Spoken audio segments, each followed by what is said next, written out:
1200 दिनों में बनाया जाने वाला टाइटैनिक सिर्फ 2 ही घंटों में क्यों डूब गया? 10 अप्रैल 1912 ये वो दिन था जब दुनिया का सबसे बड़ा और महंगा तरीन बहरी जहाज़ टाइटैनिक अपने पहले सफ़र के आगाज़ के लिए बिल्कुल तैयार था। उस दिन अटलांटिक ओशन बेहद पुरसुकून था और समुद्री तूफान आने का दूर दूर तक कोई नामो निशान ना था। जहाज़ में 1500 पैसेंजर सवार भी हो चुके थे और लाखों लोग टॉप पर टाइटैनिक के पहले सफ़र का आगाज़ देखने के लिए खड़े थे। ना ही जहाज़ के वर्कर्स को और ना ही कैप्टन को ये बात पता थी कि जहाज़ में 6 ऐसी गलतियां थी जो जहाज़ को डुबा सकती थी। आखिर ऐसी कौन सी 6 गलतियां थी जो 40 साल एक्सपीरियंस रखने वाले एडवर्ड स्मिथ को भी नजर नहीं आई? ये गलतियां तो टाइटैनिक को ऑपरेट करने वाली कंपनी व्हाइट स्टार लाइन, जिसको 107 शिप्स ऑपरेट करने का एक्सपीरियंस था, उनको भी नजर नहीं आई। जहाज़ पूरी तरह तैयार हो चुका था लेकिन इसको अभी टेस्ट करने वाला फेज बाकी था। टाइटैनिक बनाने वालों का उस पर भरोसा और भी पुख्ता हो गया जब इसने अपना पहला टेस्ट फेज कामयाबी से पार कर लिया था।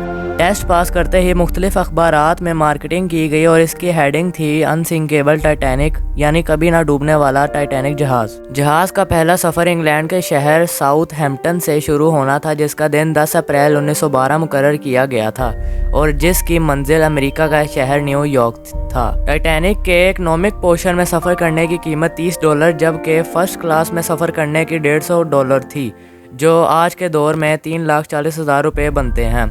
इस मार्केटिंग के नतीजे में यकायक सारी टिकट्स बुक कर ली गईं। वो दिन आ ही गया था जब टाइटैनिक अपने पहले सफ़र का आगाज़ करने वाला था। मिस्टेक नंबर 1, दोपहर को ठीक 12 बजे टाइटैनिक ने अपने पहले सफ़र का आगाज़ शुरू कर दिया था और टाइटैनिक की गलतियां सामने आना शुरू हो गई थी।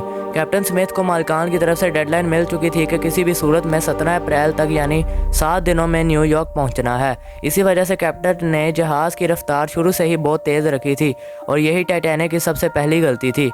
कैप्टन स्मिथ को मालिकान की दी गई इंस्ट्रक्शन और प्रेशर की वजह से न्यूयॉर्क जल्द से जल्द पहुंचना था, क्योंकि ये टाइटैनिक का पहला सफ़र था और वो अगर न्यूयॉर्क टाइम से ना पहुंचते तो टाइटैनिक की रेपुटेशन को काफ़ी नुकसान होता। कोई भी गाड़ी हो, मशीन हो या जहाज़, इनके कई ऑपरेटिंग प्रोसीजर होते हैं। स्पीड लिमिट भी इनके प्रोसीजर का पार्ट होता है और वो पार्ट शुरू में ही वॉयलेट किया गया था। थोड़ी ही देर में जहाज़ साउथहैम्पटन के पोर्ट को काफ़ी दूर छोड़ गया था। टाइटैनिक को चलते हुए 3 दिन हो गए थे। फ्रांस और आयरलैंड के थोड़ी देर के स्टॉप के अलावा टाइटैनिक पिछले 72 घंटे से मुसलसल न्यूयॉर्क की तरफ बढ़ता चला जा रहा था। ये 14 अप्रैल 1912 की शाम थी। समुद्र पर हर तरफ खामोशी और धुंध छाई हुई थी, जिसकी वजह से विजिबिलिटी भी काफ़ी कम हो चुकी थी। उस रात एक और जहाज़ जो टाइटैनिक से सिर्फ 1 घंटा ही आगे था, उसके कैप्टन ने टाइटैनिक को बड़े बड़े आइसबर्ग की वार्निंग दी। एक्सपर्ट्स का मानना है कि यह वार्निंग कम से कम भी 6 बार दी गई थी, लेकिन वायरलेस ऑपरेटर की कोताही की वजह से इंतहाई इंपॉर्टेंट वार्निंग उनसे मिस हो गई। इनके लिए शायद ये नॉर्मल बात थी, लेकिन यही थी टाइटैनिक के हमले की दूसरी गलती। मिस्टेक नंबर 3, जहाज़ की स्पीड भी बहुत ज़्यादा थी और इनसे बहुत इंपॉर्टेंट वार्निंग भी मिस हो चुकी थी। टाइटैनिक अब तेज़ी से और बेखौफ अंदाज में आइसबर्ग की रेंज में बढ़ता चला जा रहा था, लेकिन अभी भी टाइटैनिक को हादसे से बचाया जा सकता था, क्योंकि जहाज़ के पहरेदार अलर्ट थे और कोई भी आइसबर्ग की इतला देने के लिए रेडी थे। लेकिन दूर से देखने के लिए इनके पास देखने वाली चीज़ ही मौजूद नहीं थी और वो चीज़ थी दूरबीन। पहरेदार अलर्ट तो थे, लेकिन वो दूरबीन ना होने की वजह से दूर से नहीं देख सके और यही थी टाइटैनिक की तीसरी गलती। कैप्टन को आइसबर्ग की खबर उस वक्त हुई जब जहाज़ के पहरेदारों ने यह बताया कि जहाज़ के बिल्कुल सामने एक फुटबॉल फील्ड के साइज़ का आइसबर्ग है, लेकिन अब बहुत देर हो चुकी थी क्योंकि आइसबर्ग इंतहाई करीब आ चुका था। मिस्टेक नंबर 4, अक्सर अटलांटिक ओशन में शिप्स को बड़े आइसबर्ग का सामना करना पड़ता है, जिसे जहाज़ बड़ी आसानी से हैंडल कर लेते हैं। कैप्टन स्मिथ ने भी यही सोचा था। आइसबर्ग का पता चलते ही कैप्टन ने इंजन बंद करने का हुक्म दिया और साथ ही टाइटैनिक का रुख बदलने का भी हुक्म दिया। कैप्टन ने आइसबर्ग से बचने की बहुत कोशिश की, लेकिन फासला इतना कम रह गया था कि कुछ भी करना फजूल साबित हुआ और आइसबर्ग अब टाइटैनिक के सेंटर से टकरा चुका था। लेकिन अभी भी टाइटैनिक के बचने की उम्मीद बाकी थी। ये उम्मीद थी कि शायद आइसबर्ग टाइटैनिक की बॉडी को नुकसान ना पहुंचाए या शायद टकराने के बाद आइसबर्ग खुद ही टूट जाए। मिस्टेक नंबर 5, टाइटैनिक की टक्कर एक फुटबॉल फील्ड साइज आइसबर्ग से हो चुकी थी और अब जहाज़ के निचले हिस्से में पानी जमा होना शुरू हो गया था।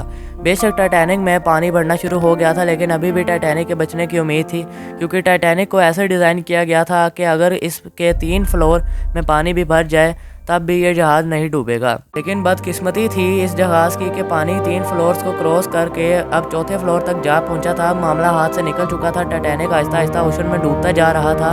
अब जहाज़ की फिक्र किए बगैर जहाज़ में मौजूद पैसेंजर्स की जान बचाने का वक्त आ चुका था। कैप्टन स्मिथ ने रेडियो पर इमरजेंसी अलर्ट जारी कर दिया था। जब तक मदद के लिए कोई आता तब तक पैसेंजर को लाइफ बोट में शिफ्ट करने का प्लान बनाया, लेकिन इस मौके पर पांचवी गलती ने अपना काम दिखाया। जहाज में सिर्फ 32 लाइफ बोट्स की जगह थी, लेकिन इनकी कोताही की वजह से 20 बोट्स रखी गई थी। पैसेंजर थे 1500 और बोट्स थी सिर्फ 20। मिस्टेक नंबर 6, हर तरफ अफरा तफरी का आलम था और हर शख्स उन चंद गिनी चुनी बोट्स में सवार होना चाहता था। 12:45 पर पहली इमरजेंसी कश्ती पानी में उतारी गई, लेकिन यहाँ हुई छठी गलती। इस आलम में कश्तियों को पूरा भरे बगैर ही पानी में उतारा गया, जिसमें फर्स्ट क्लास पैसेंजर थे। 2:18 पर शॉर्ट सर्किट की वजह से टाइटैनिक की सारी लाइटें बंद हो गईं और अगले ही लम्हे में जहाज़ टूटकर 2 हिस्सों में हो गया और जहाज़ को डूबने में सिर्फ 2 घंटे 40 मिनट लगे और 1500 लोग पानी में डूबकर मर गए। उस वक्त पानी का टेम्परेचर -2 डिग्री सेंटीग्रेड